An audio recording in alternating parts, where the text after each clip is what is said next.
Hi, in this video, we will look at how to enhance SwiftUI animation with anticipation. Motion, animation, or movement don't need to happen suddenly. In real life, motion or movement is preceded by some kind of build-up. For example, in this animation, morphing the rectangle into a circle happens suddenly. But that is not what we want.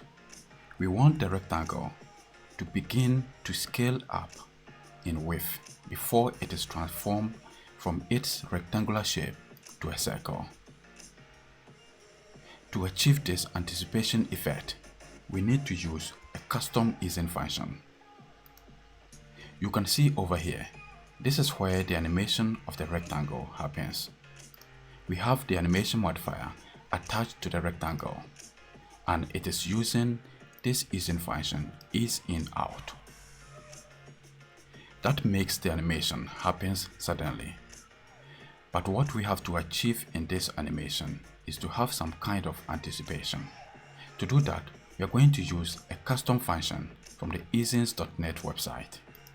Over here, you can get custom isIn functions for your SwiftUI animation. The one that we are interested in is this one, isIn_out. You can use this timing function to create anticipation effect. You can see from this animation, before the pointer moves up, it prepares itself by moving down a bit before the actual upward motion takes place. So we can copy this and use it in the SwiftUI animation. I have it already copied to the clipboard. So let's go back. We are going to remove the isIn function.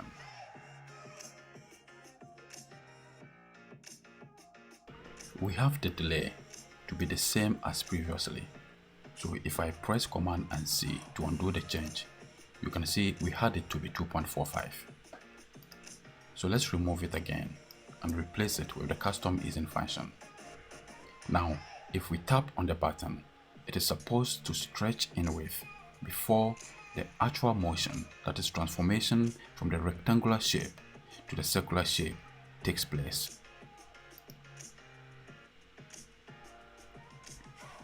And this is exactly what we are looking for.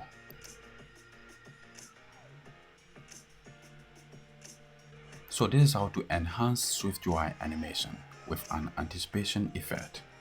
In this animation, we made the rectangle stretch in width before it is transformed into a circle.